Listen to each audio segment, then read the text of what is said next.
All right, Jeff, welcome to the Wealth Tech Podcast. I am happy to have you on the show. Today, we're going to be talking about CRM and workflow automation and how advisors can help scale their business and provide better outcomes and better client and advisor experiences. Would you mind kind of giving a brief overview of yourself and Advisor Tech Partners? Yeah. Hey, Mark. Thank you for having me. And I am the co-founder, so I'm half of Advisor Tech Partners, and we build workflows, processes, and automations for financial advisory firms looking to scale and grow into the future. And Let's talk about RIA disasters. I mean, it's so hard for so many of these small to medium-sized advisors, even larger firms face the similar issues. What are some of the most common pain points that you're seeing when you work with these firms?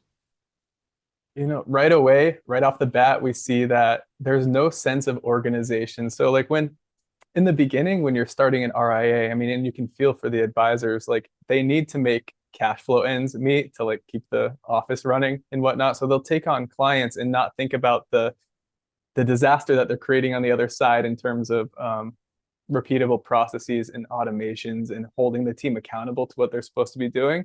And so they're in this super growth mode of like, yes, yes, yes, yes, yes.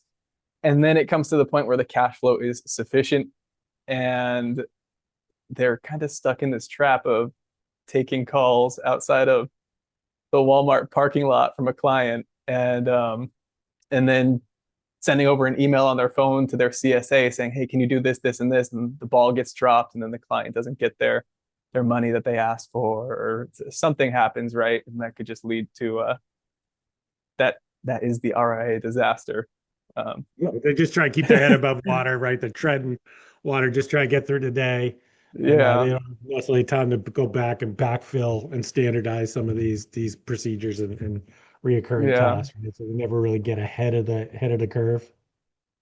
It's always just shedding water and trying to breathe. So the firms that want to grow, they need to get the systems in place because I think, like I mentioned before, like the answer is not to just keep adding people or keep adding team members.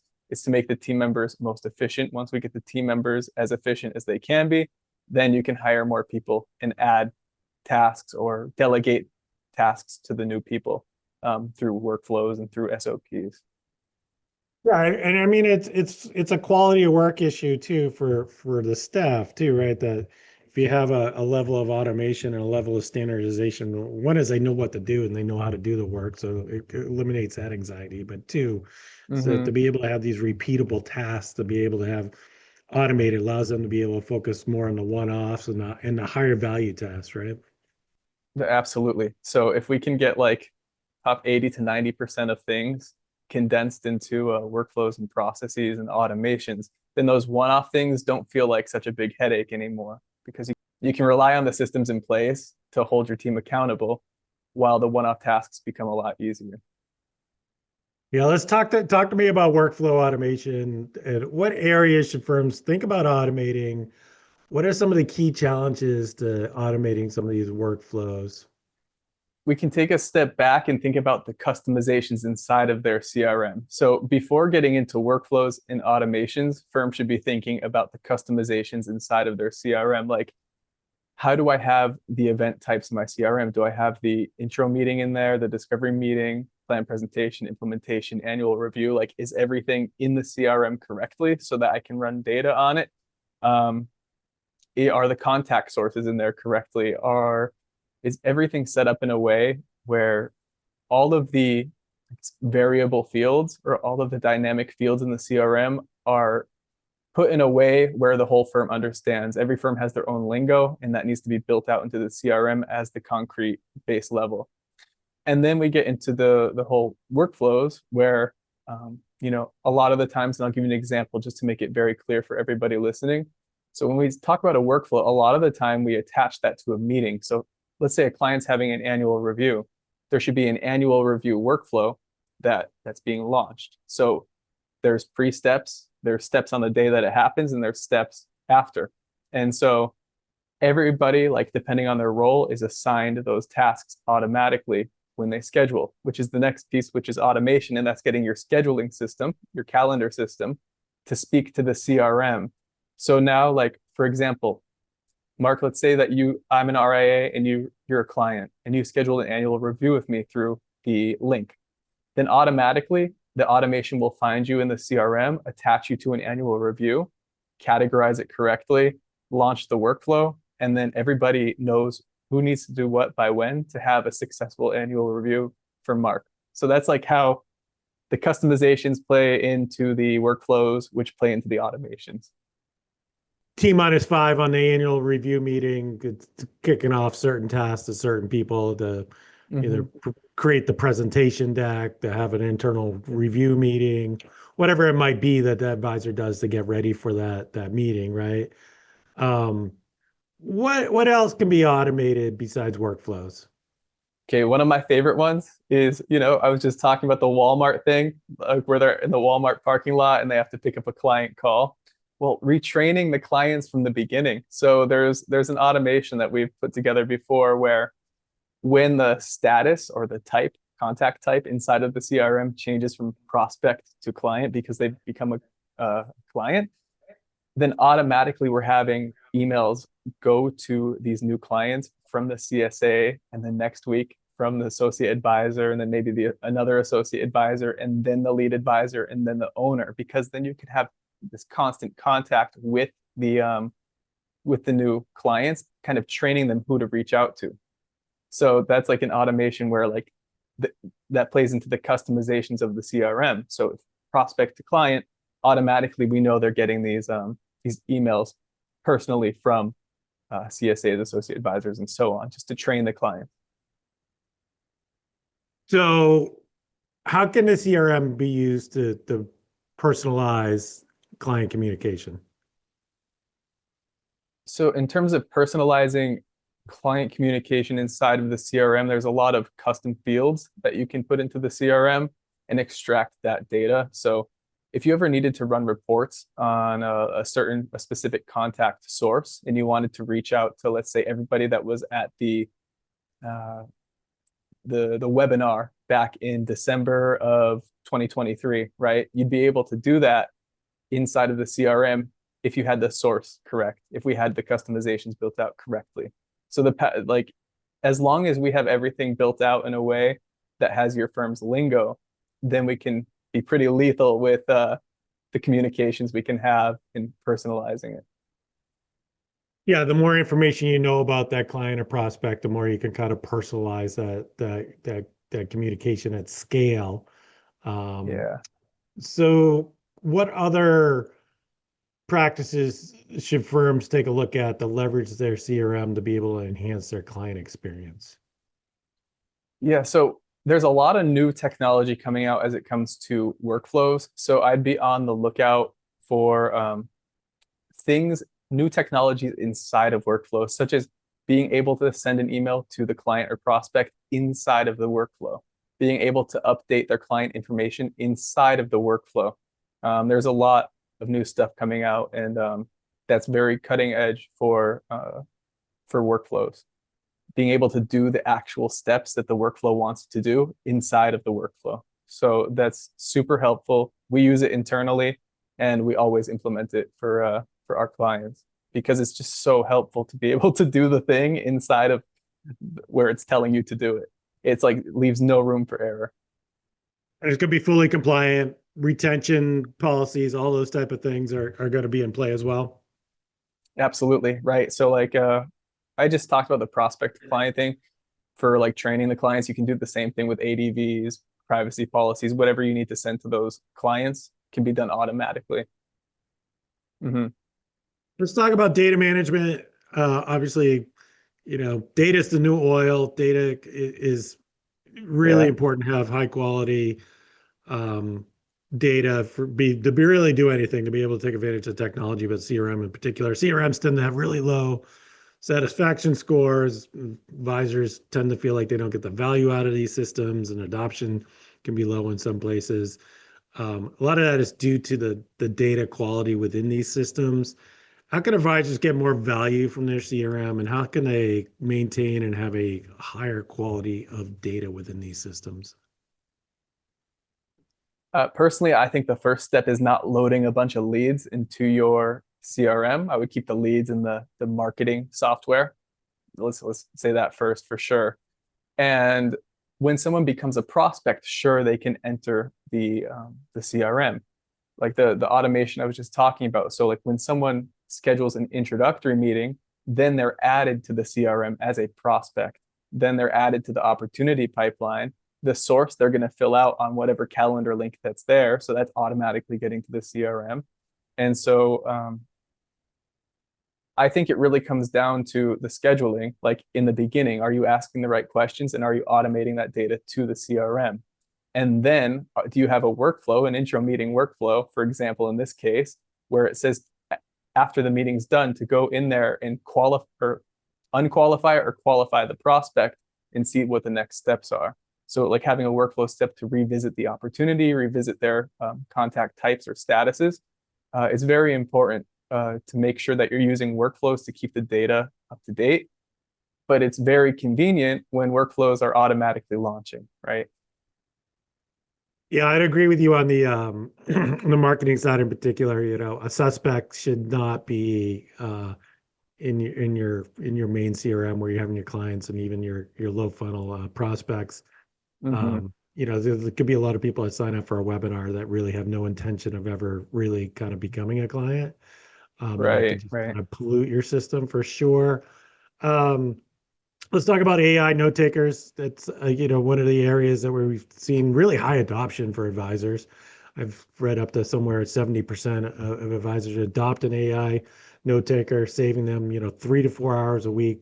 But I think more importantly, I think these AI note takers and the symbiotic relationship that they have with the CRM.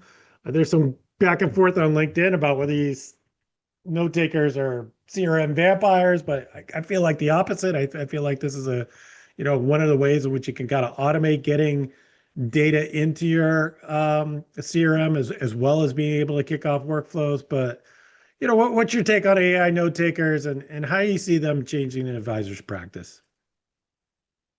Oh, every time we get onto any sort of meeting, Zoom meeting with our clients or prospects, there's a note taker there, right? Whether that be Jump or Fireflies or any of them, right? We see them all the time. I don't remember the last time someone has come without a note taker. So that high adoption rate you're talking about is definitely true. Um, and in the past, we have done a lot of automations where it reads, you know, like who is in the meeting, and then after the meeting is done and those notes have been finished or completed, however they operate inside of the AI note taker system, are pushed to the contact card inside of the CRM, right? So we can automatically push that data, the recording and the transcript of the conversation or summary of the conversation to their contact card. Now, I talked before about a little bit about workflows and automations. Let me go back to the annual review. Let's say we have an annual review Yeah. workflow. You don't want to like have a canned approach where you have like some template that you're following every time and sounding like a robot to your clients. But those AI note takers can really work in tandem with that follow-up. So when you complete the step of the workflow, client follow-up, then we can automatically push a draft of a template for a follow-up into their Outlook or their Gmail. And then they can use the AI note takers summary to then make a quality email. And so if they keep putting it in their drafts, then they can block off time like 30 minutes a day to go into their drafts and then send quality client follow-ups instead of having them staggered throughout the week. So that's, I know I brought that a little bit into like the Yeah. workflow side of things, but that's how we've seen the note takers be effectively used. That should be a key part of it, right? Is that there's going to be a number of follow-up items that come up from that meeting as part of the reason why you're having that meeting. You know, a lot of times advisors have had to have 3, 4 people in a room so they can make sure that they're capturing those things. Or if it's a smaller practice, it's tough for the advisor to be present and really engage with the client when they have to be able to track and take the notes and capture all the follow-up. notes. So it allows these advisors to be more present, but certainly to be Hmm. able to capture those kind of key takeaways is one of the key aspects of it. And then, ideally, if it's triggering off workflows from the CRM, all the better. Um, where do you see AI and innovation? Where are you seeing, like, how are CRM systems evolving, and what do you see in terms of the latest, in terms of what you're seeing from different providers, and where CRM in general is going? I do see CRM taking the AI route the best they can. I mean, we have to remember we're in the financial space, so everything needs to be approved, everything needs to be compliant, which Right. totally understandable. But I see CRMs like Wealthbox building their own note taker, which is already like built in, and that's coming out soon, as well as like AI reporting, where you can just type like, "Hey, I need a report of this, this, and this," and they have this AI reporting function where you just tell it a sentence, and then it will try to put together the report that you're trying to get. So instead of having to think of all the variables, um, I think AI will play a big role, and it already is in terms of reporting. Excuse me. I think that's a good All point. I good. think one is, these AI tools need to be compliant. So that every firm should have an AI use case policy. They should have good governance around that. That when they're looking at specific tools, I think tools that are built for the industry, like Jump, that adhere to compliance standards are maybe better than a generic note taker. But certainly can be compliant with those as well, just as long as you know what you're doing. Right. And I think the way AI is going to be able to transform the user experience, I think to your point around reporting, is like, maybe I don't know how to use a particular BI tool. Maybe I don't know how to run a particular report, but if I could just ask my CRM some questions, like, hey, give me all my, prospects that are, 55 and older that are getting near retirement, or give me all my clients that are heading towards a, MRD, and be able to pull up that list without knowing how to do the query itself is really powerful. Um, so I think it's going to really transform the user experience. That these advisors know what they want to do from a practice standpoint, and sometimes the technology gets in the way. And I think natural language is going to be a big part of that.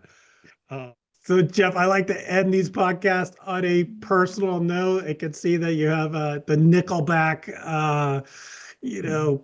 framed up in the back there. You have a story about your favorite band and how you got on stage. Can you tell me a little bit about that? Yeah. So since I remember I was in daycare. I was like 3.5 or 4 years old, and I heard this song called "How You Remind Me," and it's by Nickelback. It's on this album right here. And I remembered that song. And so like when I was 6 years old and got an MP3 player, I had someone download the that song, and I said, "Get me the rest of them too," like from this band. And so I've been listening to them ever since, going to concerts.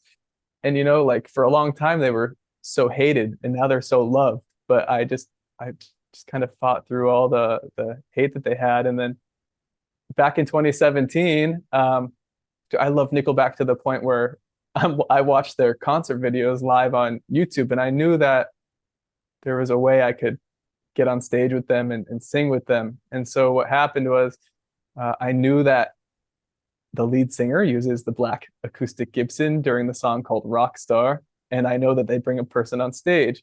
So I was thinking, okay, easy.